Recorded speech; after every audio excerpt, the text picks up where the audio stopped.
Dear student, myself HR Dhaka, lecturer in physics. आज मैं बात करने वाला हूं आपसे 12th क्लास की आरबीएसई। जैसा कि आपने थंबनेल में देख लिया है कि हमारा जो पहला चैप्टर है फिजिक्स का विद्युत क्षेत्र है, उसके आंकिक क्वेश्चन हम हल करवाने जा रहे हैं। तो पहला जो हमारा आंकिक क्वेश्चन है, एग्जाम्पल से शुरू कर रहे हैं हम। पहला उदाहरण क्या है, इसके अंदर 20 तो उदाहरण दे रखे हैं। पहले हम उदाहरण देख लेते हैं। किसी धातु के गोले को 1 कूलम से धनावेशित करने में उससे कितने इलेक्ट्रॉन निष्कासित करने होंगे। तो आपको दे रखा है Q बराबर 1 कूलम आवेश दे रखा है, उससे कितने इलेक्ट्रॉन निष्कासित करने होंगे। तो आवेश के क्वांटमीकरण से हम जानते हैं Q बराबर क्या होता है, N इंटू ई। N क्या होता है, नंबर ऑफ इलेक्ट्रॉन, E क्या होता है, इलेक्ट्रॉन का आवेश।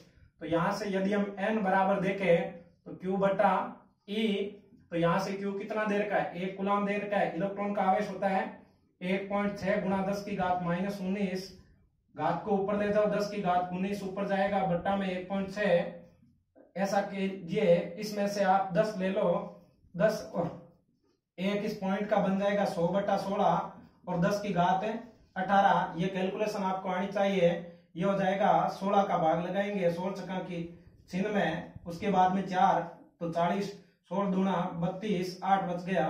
तो यहां से 16 पंजो 80 गुणा 10 की घात 18 इलेक्ट्रॉन। यदि इतने इलेक्ट्रॉन निकाल लिए जाते हैं तो यहां से कहने का मतलब, एक तो हमें आवेश के क्वांटमीकरण, इसका मतलब क्या होता है, आवेश किसी भी वस्तु से जब हम इलेक्ट्रॉन निकालते हैं तो वो पूरा इलेक्ट्रॉन निकलता है और उस पर उपस्थित आवेश, इलेक्ट्रॉन के आवेश का हमेशा पूर्ण गुणज होता है। एक ये बात का रिवीजन हो गया। दूसरी बात, किसी भी वस्तु से इलेक्ट्रॉन को यदि निकाला जाता है तो वो वस्तु कैसी हो जाती है, धनावेशित हो जाती है, और इलेक्ट्रॉन दे दिया जाता है तो वो वस्तु कैसी हो जाती है, ऋणात्मक। दूसरा उदाहरण देखिए, यह कह रहा है कि किसी वस्तु को इतना आवेशित किया जाता है, आवेशित, उसके द्रव्यमान में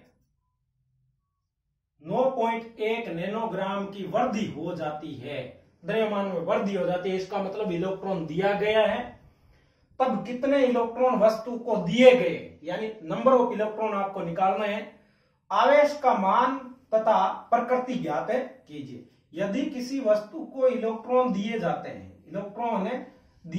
हैं तो उसके द्रव्यमान में हमेशा वृद्धि हो जाती है, और इलेक्ट्रॉन यदि उससे निकाले जाते हैं तो द्रव्यमान में कमी हो जाती है। तो एक कंसेप्ट आपका ये तैयार होना चाहिए, किसी वस्तु को ऋणावेशित किया जाता है तो द्रव्यमान में वृद्धि होती है, और किसी वस्तु को धनावेशित किया जाता है तो द्रव्यमान में कमी होती है। तो द्रव्यमान में वृद्धि कितनी हुई, द्रव्यमान में वृद्धि को यदि मैं डेल्टा M बोल दूं, थोड़ी सी वृद्धि हुई है, वो किसके बराबर होगी, द्रव्यमान में वृद्धि होगी नंबर इलेक्ट्रॉन कितने, और 1 इलेक्ट्रॉन दिया तो 1 इलेक्ट्रॉन के द्रव्यमान के बराबर, 2 दिए तो 2 इलेक्ट्रॉनों के बराबर, n इलेक्ट्रॉन माना हमने दिए है तो n इलेक्ट्रॉन गुणा 1 इलेक्ट्रॉन का द्रव्यमान, यानी 1 इलेक्ट्रॉन का द्रव्यमान इस प्रकार। तो हमें पहले इलेक्ट्रॉनों की संख्या निकालनी है, तो द्रव्यमान में वृद्धि बटा इलेक्ट्रॉनों की संख्या। तो द्रव्यमान में वृद्धि कितनी हुई है, तो इसको ऐसा में चेंज कर दो, द्रव्यमान में वृद्धि डेल्टा M बराबर 9.1 नैनोग्राम। 9.1 नैनो का मतलब 10 की घात -9 ग्राम, और 9.1 गुणा 10 की घात -9, और ग्राम को बदलेंगे 10 की घात -3 किलोग्राम। तो ये हो जाएगा आपका 9.1 गुणा 10 की घात -12 kg, यानी डेल्टा M SI में होना चाहिए। और तो 9.1 गुणा 10 की घात -12 किलोग्राम। इलेक्ट्रॉन का द्रव्यमान होता है 9.1 गुणा 10 की घात -31 किलोग्राम। तो सेम यूनिट होगी तभी तो ये कटेंगे। तो इलेक्ट्रॉनों की संख्या क्या आ जाएगी आपके पास में, 9.1 से 9.1 कैंसिल हो गया, और -12 और प्लस का 31, ये कितना हो जाएगा आपके पास में, 10 की घात प्लस का 19 इलेक्ट्रॉन हो जाएंगे मात्रक। तो इलेक्ट्रॉन कितने इलेक्ट्रॉन देने पड़े, तो तब कितने इलेक्ट्रॉन वस्तु को दिए गए, तो दिए गए इलेक्ट्रॉनों की संख्या, दिए गए इलेक्ट्रॉनों की संख्या कितनी आ गई, 10⁻19 इलेक्ट्रॉन दिए गए। अब ये कह रहा है कि आवेश का मान ज्ञात कीजिए, तो दूसरे में आपको ज्ञात करना है आवेश। Q बराबर सूत्र होता है नंबर ऑफ इलेक्ट्रॉन, एक इलेक्ट्रॉन का आवेश। तो 10⁻19 इलेक्ट्रॉन दिए गए, एक इलेक्ट्रॉन का आवेश होता है 1.6 गुणा 10⁻−19 कूलम। तो ये 19 ये कैंसिल हो जाएगा, 10⁻0 का मतलब 1.6 कूलम। उस पर नेगेटिव प्रकृति कैसी हो जाएगी, क्योंकि इलेक्ट्रॉन दिए गए हैं तो इसकी प्रकृति कैसी हो जाएगी, प्रकृति हो जाएगी इसकी ऋणात्मक है। ठीक है, तो आपको द्रव्यमान में वृद्धि हो जाती है, तो पहले इलेक्ट्रॉनों की संख्या निकालनी है। यहां तक पूछा जा सकता है एग्जाम में, या आवेश पूछा जाए तो इस प्रकार से आप हल कर सकते हो। और प्रकृति कैसी हो जाती है, ऋणात्मक हो जाती है। और यदि ऐसे भी पूछा जा सकता है कि द्रव्यमान में कमी हो जाती है तो इलेक्ट्रॉन कितने होते हैं, तो वहां पर आवेश वगैरह तो सेम ही होंगे, लेकिन प्रकृति कैसी हो जाएगी, पॉजिटिव हो जाएगी। एग्जाम्पल नंबर 3 देखिए कि एक कप जल यानी 250 ग्राम जल का द्रव्यमान दे रखा है, में कितनी मात्रा में धन तथा ऋण आवेश होता है। जल की बात करें तो जल का अणु सूत्र है क्या होता है, H2O। तो इसका अणु भार क्या हो जाएगा, अणु भार हो जाएगा 18 ग्राम, अणु भार हो गया 18 ग्राम। कुल इलेक्ट्रॉन कितने हैं इसमें, इलेक्ट्रॉन 2 हाइड्रोजन में 8 ऑक्सीजन में, तो 10 इलेक्ट्रॉन हो गए। कुल प्रोटॉन कितने हैं, प्रोटॉन ही 10 प्रोटॉन है। ठीक है, ये कॉमन जानकारी आपको ध्यान में रखनी है।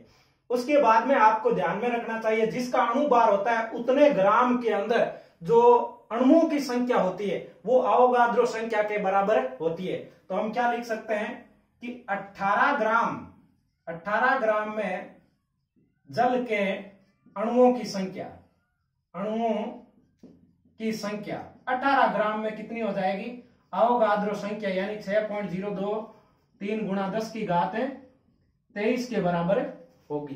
तो 1 ग्राम में कितनी हो जाएगी, ऐसे निकालना है। 250 की जगह परीक्षा में मान लो 500 भी आ जाए, तो 1 ग्राम में हो जाएगी 6.023 गुणा 10⁻23 बट्टा 18 ग्राम। हमें कितने में चाहिए, हमें चाहिए 250 ग्राम में।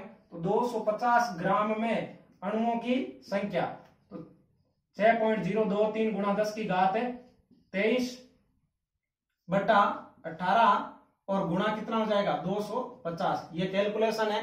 तो इसको उसके बाद में ये कह रहा है कि धन और ऋण आवेश कितना हो जाएगा। तो अब हम कहेंगे 250 ग्राम में कुल इलेक्ट्रॉनों की संख्या, इलेक्ट्रॉनों की संख्या n निकालनी है आपको। तो n की बात करें तो देखो, एक इतने तो अणु है, एक अणु में इलेक्ट्रॉन कितने हैं, एक अणु में 10 इलेक्ट्रॉन है, तो इसको हम 10 से मल्टीप्लाई कर देंगे। ये हो जाएगा 10 गुणा 6.023 गुणा 10⁻23 बट्टा 18 गुणा 250। अब ये यहां भी कैलकुलेशन रहने वाली है। हमें निकालना है कि धनावेश, तो धनावेश हो चाहे वो ऋणावेश हो, दोनों का जो मान है वो समान रहने वाला है। वो कितना हो जाएगा, n इंटू ई हो जाएगा। यानी टोटल इलेक्ट्रॉन या प्रोटॉन की जो संख्या है वो इतनी है। एक इलेक्ट्रॉन का आवेश कितना होता है 1.6 गुणा 10⁻−19। तो अब ये सारा का सारा लिखना पड़ेगा 10 गुणा 6.023 10⁻23 और बट्टा में 18 गुणा 250। इसको हल करके भी लिख लेना। और इलेक्ट्रॉन का आवेश होता है 1.6 गुणा 10⁻−19 कूलम। तो अब यदि आप इसको हल करोगे तो यह आएगा 1.337 गुणा 10⁻7 कूलम। ठीक है, उदाहरण 1.4 मैंने नोट्स में करवा दिया है। हालांकि मैं बता देता हूं कि उदाहरण 1.4 क्या है कि हाइड्रोजन परमाणु के अंदर, यानी एक हाइड्रोजन परमाणु है, यहां पर प्रोटॉन है और यहां पर है इलेक्ट्रॉन है। इनके बीच की दूरी 5.3 गुणा 10⁻11 मीटर दे रखी है।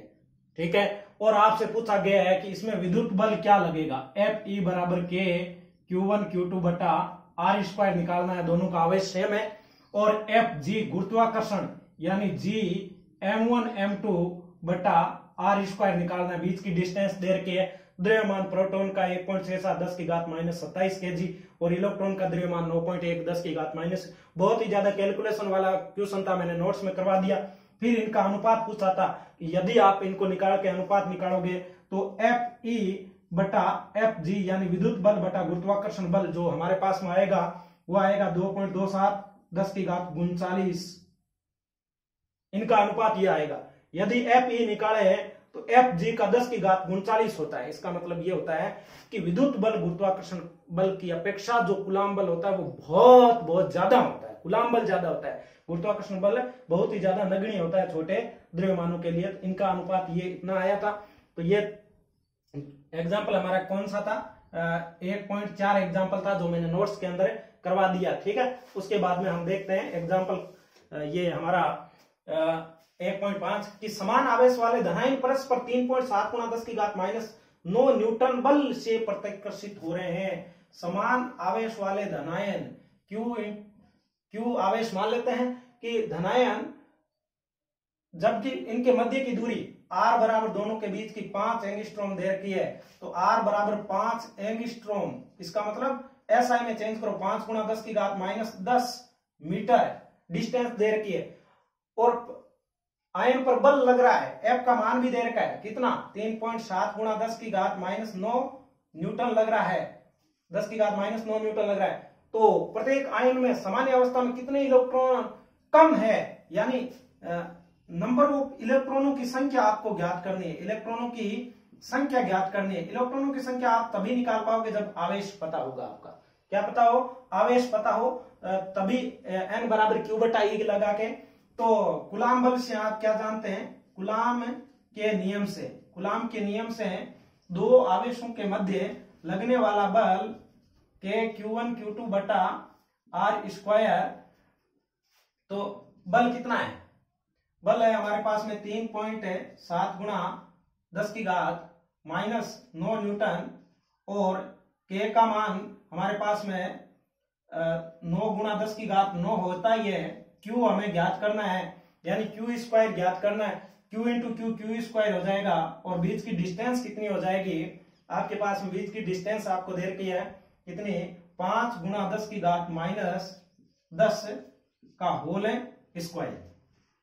तो ये यदि अब इससे इनको हल करके Q निकालोगे, वैसे इसका सूत्र भी बनाओगे यहां से, यदि आप चाहो तो Q का सूत्र भी बना सकते हो। जो सूत्र आपके पास में Q स्क्वायर के रूप में बनेगा, तो वो सूत्र आप इसको तिरछा गुणा करके Q स्क्वायर बराबर एफ आर स्क्वायर बटा K हो जाएगा और Q बराबर आपके पास में R रूट एफ बटा K। ये बहुत ही इजी है, F और K का वैल्यू रख दो। अब इसको आप हल करेंगे, वैल्यू रखने के बाद में, तो ये 3.2 गुणा 10 की घात आपके पास में 3.2 गुणा 10 की घात माइनस का 19 आने वाला है, माइनस का 19 कूलाम आवेश का मान आने वाला है। यानी ये जो समान धनावेश है, यहां से हल कर लो, चाहे इस सूत्र में आर की वैल्यू ये जो SI में रख के F और K की वैल्यू रख ले, तो Q का मान आएगा 3.2 गुणा 10 की घात। तो इलेक्ट्रॉनों की संख्या आप निकाल लो, N बराबर क्या हो जाएगा, Q बटा E होता है। तो यहां से 3.2 गुणा 10 की घात -19 और एक इलेक्ट्रॉन का आवेश होता है 1.6 गुणा 10 की घात -19। तो यहां से कट जाता है, तो 16 दूना 32, 2 इलेक्ट्रॉन आंसर आ जाता है। यानी 2 इलेक्ट्रॉन क्या है, सामान्य अवस्था की तुलना में कितने इलेक्ट्रॉन कम है, तो सामान्य अवस्था की तुलना में 2 इलेक्ट्रॉन इनमें कम है, तब इनके बीच की डिस्टेंस इतनी है, तो ये बल लग रहा है। तो ये क्वेश्चन उम्मीद करता हूं आपके समझ में आया होगा। उसके बाद में हमें एग्जाम्पल नंबर 1.6 की बात करते हैं। 1.6 एग्जाम्पल बहुत ही इजी है, नोट्स में मैंने करवाई दिया था कि निर्वात के अंदर, सीधा ही बोल रहा हूं कि निर्वात के अंदर 2 आवेशों के मध्य जो बल लग रहा है वो 18 न्यूटन है। निर्वात के अंदर 2 आवेशों के मध्य जो लगने वाला बल है निर्वात के मध्य वो 18 न्यूटन है। इनके मध्य 1 मिलीमीटर पेरावैद्युतांक यानी एप्सिलॉन आर बराबर 6 पेरावैद्युतांक वाली, जिसका कोई मात्रक नहीं है, पट्टिका रख दी जाती है।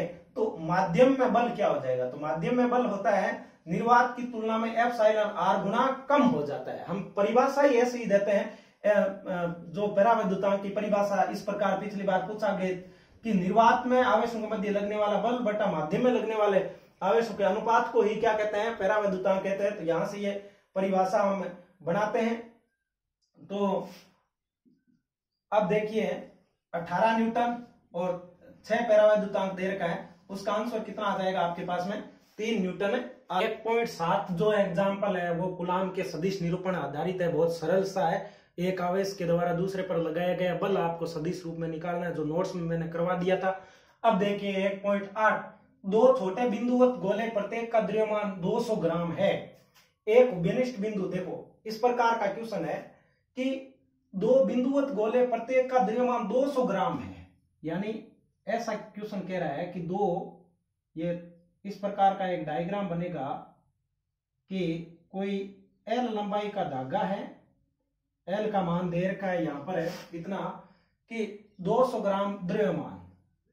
ये डायग्राम समझा रहा हूं मैं, एम द्रव्यमान का और ये भी है एम द्रव्यमान का, यानी ये कह रहा है बिंदुवत गोले प्रत्येक का द्रव्यमान एम 200 ग्राम है, यानी एम बराबर आपको दे रखा है 200 ग्राम, यानी 200 गुणा 10 की घात -3 केजी, या मैं कह सकता हूं 0.2 केजी, 0.2 किलोग्राम। ठीक है, उसके बाद में कुचालक धागु से प्रत्येक की लंबाई 40 सेमी है। एल बराबर 40 सेंटीमीटर या 40 गुणा 10 की घात -2 मीटर या 0.4 मीटर, ऐसा ही मैं चेंज कर लिया।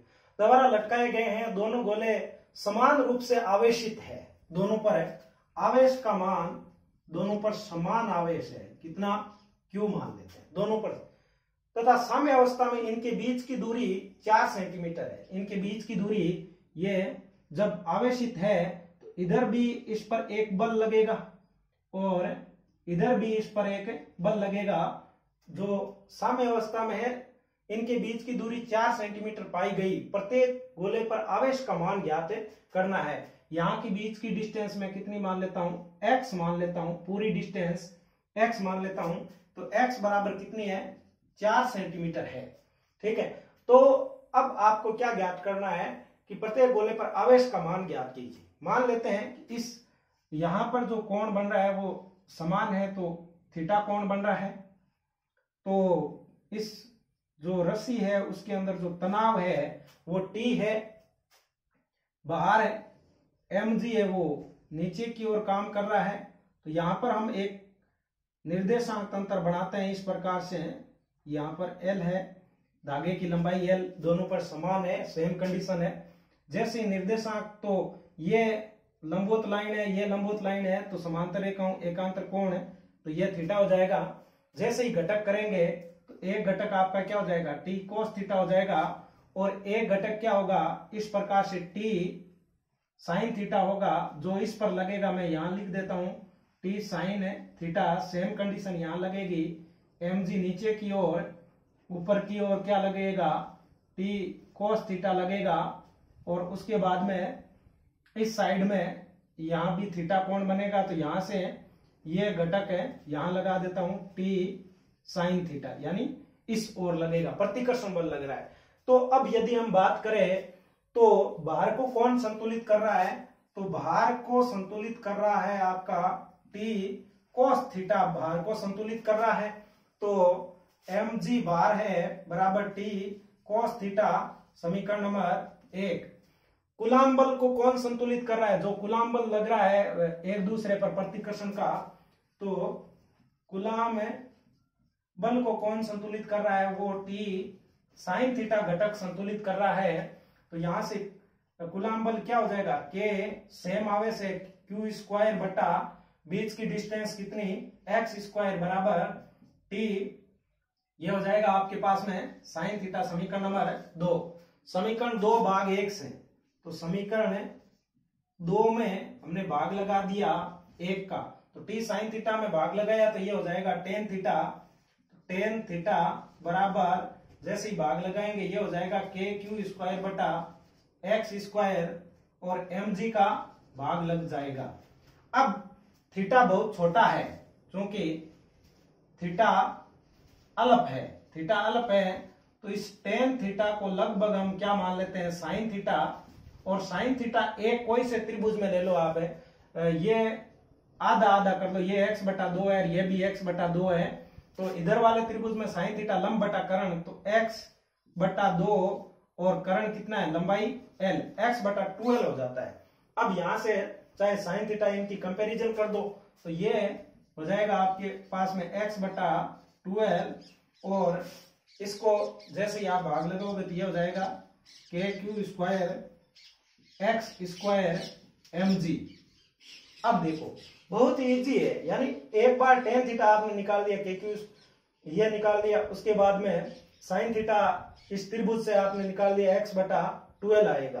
तो यहां पर यदि हम बात करें तो हमें निकालना है q, तो q बराबर क्या हो सकता है, q² बराबर हो जाएगा mg x³ और 2kl हो जाएगा। q बराबर क्या हो जाएगा, रूट mg x³ बट्टा 2kl हो जाएगा, ये हो जाएगा। उसके बाद में बस वैल्यू पुट करनी है, सारी की सारी वैल्यू पुट कर देना। q बराबर किसकी वैल्यू पुट करना, यहां पर एक तो वैल्यू पुट करना m की, 0.s आएगा 2, g का मान 9.8 रखना, x का जो मान है वो 4 सेंटीमीटर है, तो ये आपके पास में 4 × 10⁻² मीटर रखना, x की वैल्यू रखना और k की वैल्यू रखना, l की वैल्यू रखना, तो आपके पास में जो आंसर आएगा 1.32 × 10⁻⁻7 कूलम आंसर आ जाएगा।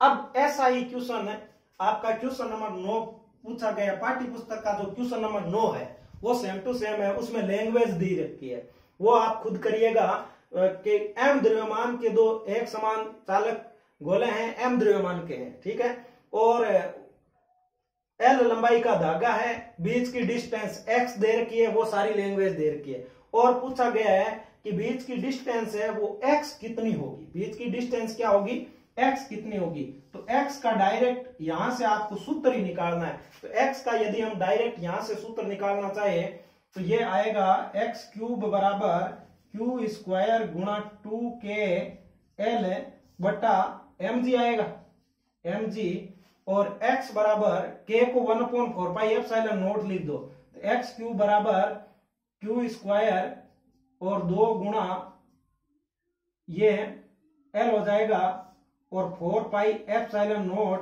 और m × g, तो 2 से 2 कैंसिल कर दो, तो यहां पर x की जो वैल्यू आपके पास में आएगी वो आ जाएगी q²l और यह कैंसिल हो गया 2πε0 mg की पावर 1/3।